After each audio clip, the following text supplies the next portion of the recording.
What's up, guys? Draft Daddy here. Gonna go over the top plays today for Thursday, the 18th. Pretty good night last night. We were on the right studs. Harden, Harden continues to be a machine. Autoplay. AD. What he was like 12% owned last night. Another 70 burger. We did well. We won across the board.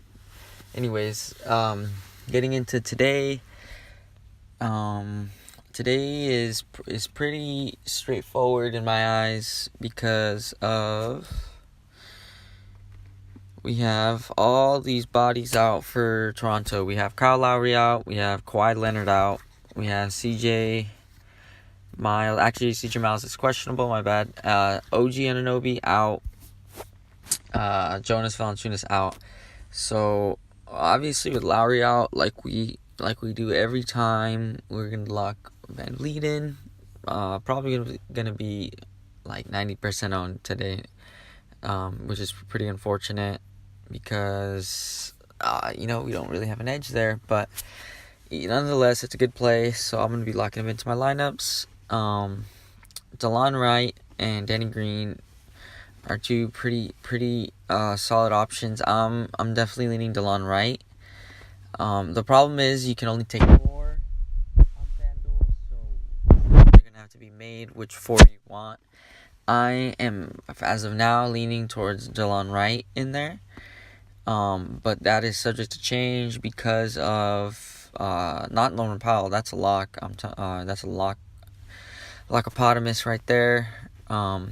Even if CJ Miles is in, I don't care. I'm going to have Norman Powell in. The problem is right here at power forward. So we have 2 really good options in Siakam and Ibaka. Like I said, I'm thinking about putting Ibaka in and taking Wright out. I haven't finalized any of my lineups, but I'm highly considering it. They're both just solid plays. I don't know what to tell you. They're just super elite plays today.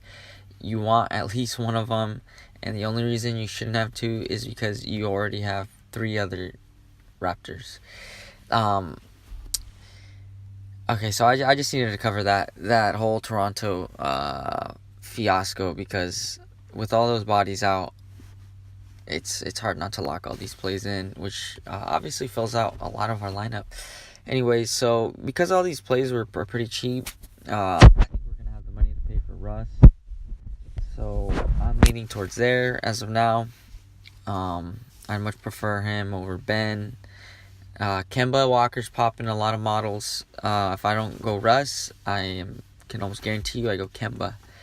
Lonzo Ball 7,700. I don't mind it for tournaments. Not top 3 on my list though. Jamal Murray, not a bad play at all. Popping in some of my models. Chris Dunn falls behind those 2 guys, so I'd be have to making a lot of lineups to fit him in. If you want to go cheap, Collison, no thank you. Melton, no thank you. McConnell, no thank you. Corey Joseph, maybe.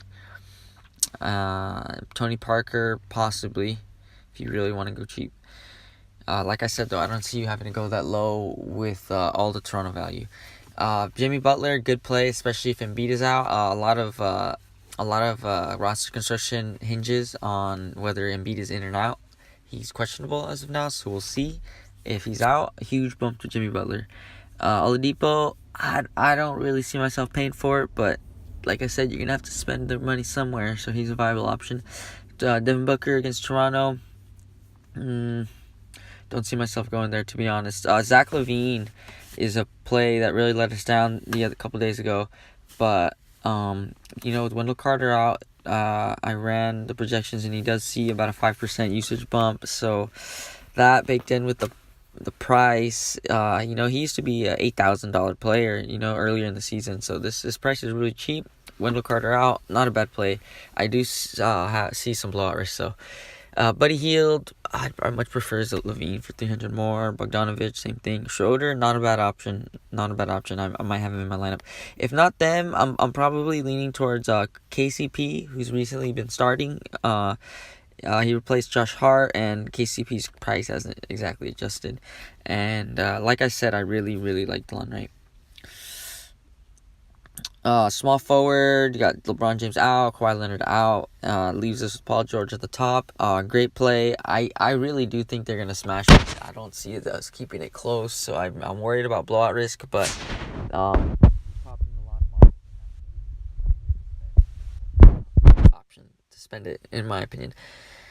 Ingram, love it.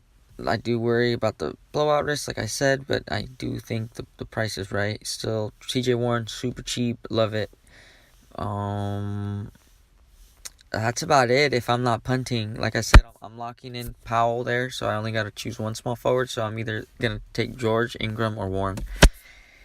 Power forward. I'm either gonna take, like I said, Ibaka with Siakam, or I'm gonna go down here to Bobby Portis, who's 4,800 with Wendell Carter out. I see him playing more minutes.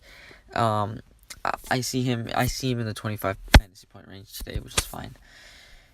So Siakam, Ibaka, Portis, three player pool for me. Center, like I said, a lot of today's roster construction hinges on this Embiid news. I personally, if prioritizing the studs on this slate, I would imagine Embiid is the highest scoring one. I'm prioritizing him, then Westbrook, then Paul George if I had to rank them. So if he's in, I'm firing him up. I'm gonna have him in my lineup if he's in with no minute restriction. Adams, great play, let us down the other day, but it's a good price and a good matchup. Willie Cauley-Stein pop into my models. If I don't have Embiid, I'm gonna have Adams or I'm gonna have Willie Cauley-Stein. And I know people are high on Monroe. I'm not sure why.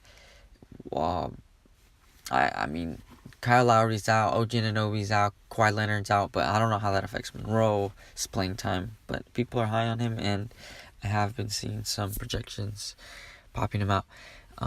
Anyways, pretty straightforward slate. Like I said, lineups will be out 15 minutes before lock for clients, and